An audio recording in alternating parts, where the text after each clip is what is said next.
very easy to understand biomechanics of movement. Just for a real basic example, if you want the horse to back up and he's standing this way, which foot would move first? This one? Or this one?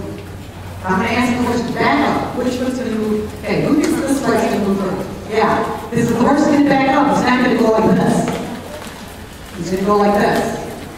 Okay, so now, if the horse is going to move this foot first, the first thing you do is you take the weight off of it. And you bring his head over here. When I move my head, my weight goes over here. When I move my head, my weight goes over here. Okay, so now if I want to move this foot, I take the weight off of it. Well, guess what? It's already starting to move. It's already starting to lift. The weight's gone. And the horse is already moving the foot. And now you can give it the signal to back up. And he understands exactly what you want him to do. But if the horse is standing like this, or his weight's over here, and you're trying to get him, move, you can't move that foot because it's weight on it.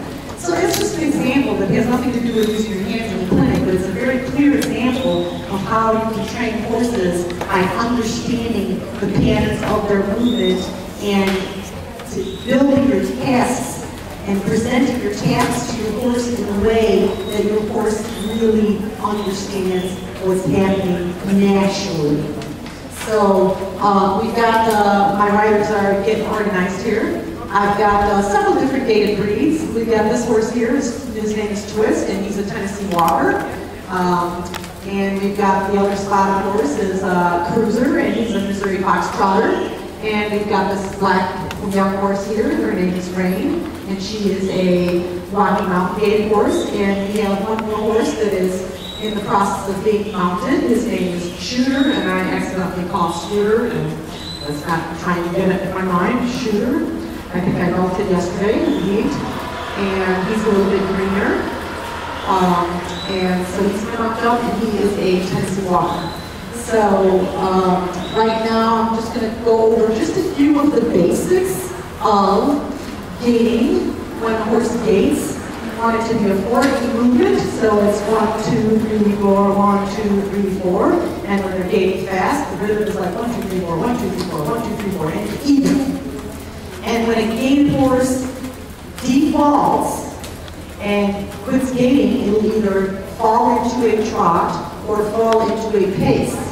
And I say fall into because that's exactly what's happening. When they gait, they have to use their hind end, they have to engage it, they have to elevate their front end, engage, flex their hocks, and push themselves forward into a gait. And when they come off of their hind end and shift their weight to their front legs, they fall into the trot or the pace. And the head position of the horse helps determine how the horse carries himself when he moves. Again, it's all biomechanics and physics of movement. So I can give an example. Oh, let's just stop little Rain right here. Just sit down and give me the reins. Okay, so we're just gonna stretch the reins head down and forward a little bit. And that puts her weight on her front leg. In fact, she moved forward. As I lowered her head forward, she moved forward. Now, if I want her to shift her weight to the back legs, all I have to do is lift her head. Now just watch her body posture as her head position changes. Okay, you see it? You see it right back a little bit? Just lifting the head, rock her back. Now I didn't push her back. Did you see that change? Is there a little yes, no? I didn't see any responses, okay? Because if you didn't see it, I want to demonstrate it again. So you guys, you let me know, okay? This clinic's for you, and I want you to understand. And if I'm demonstrating something, I need to know what you saw, because if not, I can show it to you again. Or pick a horse that's going to do it better and show it to you. So you definitely want your horse to, the way you control the position of the horse's head is going to influence how the horse moves. And so part of riding the horse with using the bit, it's not all just steering the horse. I really try to teach people to steer the horse with their body movements and their legs, and to use the bit for more advanced communication. And you want to use the bit gently and kindly, and it's a very, very good tool. And I and when I talk about using the bit, I don't mean pulling the horse left, pulling the horse right, or pulling the horse to stop him. I mean, let's massage his tongue to get him to flex and bend a little bit to break the brace in his neck and get him to tuck his nose in and things like that. So those are things that are important. Let's go ahead, go ahead around with Ray. Okay, so we've got Shooter back in the arena, and I see that my daughter is assisting me and is riding him instead of his owner. His owner was kind enough to bring him for the clinic today. And he's very green, and this is his first outing away from home, so he's just learning how to behave in a new place. And he actually looks a lot quieter now than this morning. But this morning, you know, it was pouring rain and really loud, so it was a really rough morning. Let's stop twist here for a minute. Okay, now, did you see how she rides the saddle? Probably not, because I didn't talk about it before. Now, you know how I said I don't use the middle a lot to control horses? I use my body and seat to make them feel what I want them to do. Okay, she rides the saddle and stop. When I get my horses ready to mount, I square them up.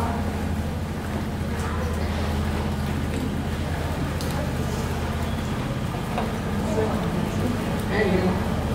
I try to get them to square up as much as possible. And we're still not there yet.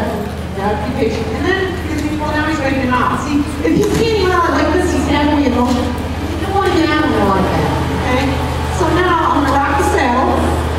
And he should spread his legs apart if they're close together. Oh, see what I always spread apart his feet? Now he's ready to mount. He has no excuse to walk off my mountain. He understands I want him to plant his feet. I rock the saddle with accomplishment. He thinks saddle rocks, plant my feet. That's like putting your car in park.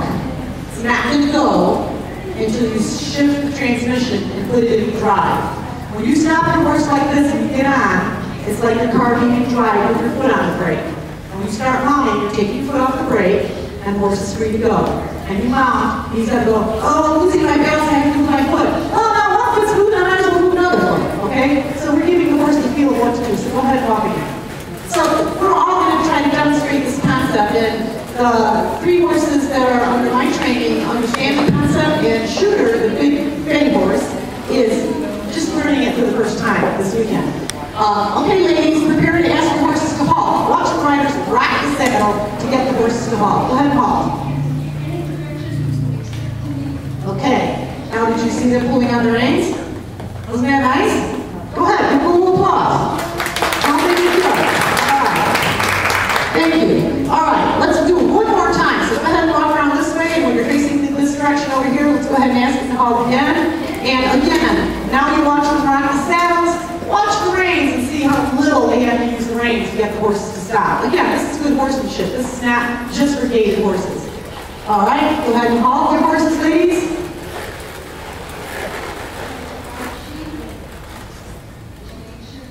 All right, and go ahead and walk on.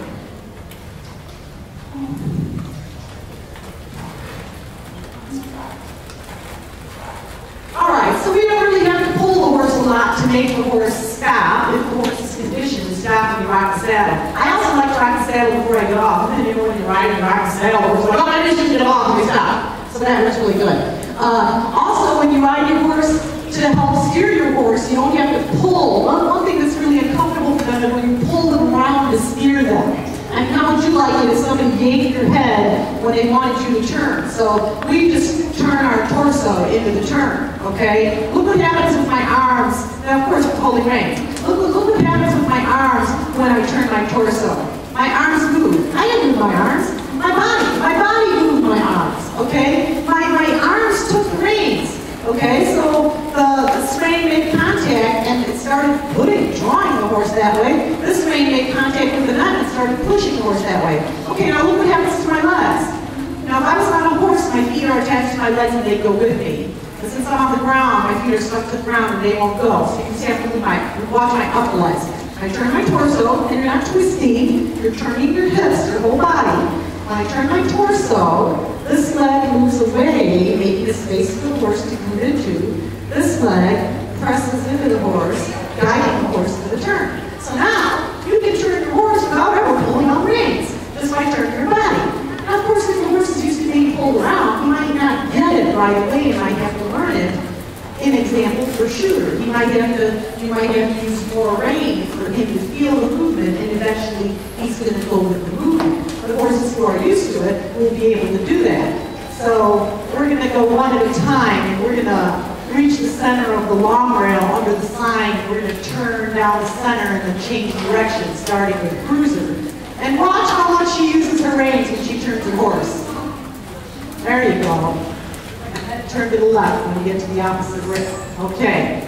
See how much you have to pull the horses to steer them? Isn't that nice? You know how nice the horse, you know how the horse is like that? So again, are we using the bit to pull the horse around? Not necessarily. You get a lot of control. Now here's the green horse who isn't sure about this. Well, and he turned really nice too, and I didn't see those reins pulling either. Nice job. He's starting to get it. Okay. So very little is happening. Now, so your cue is turning your torso. Now, sometimes there's cues and sometimes there are aids. A cue is a signal for your horse to do something. An aid supports the horse and helps him to do something. So let's say you give him the cue and he doesn't turn and you want to help him, then you can vibrate your rein a little bit or press your leg on him. Now those aren't cues anymore, those are aids. There's a difference between cues and aids. Okay? So yes, you will be using the bit as an aid to support the body cues that you give your horse if the horse doesn't respond to your initial cues. So that was very nice.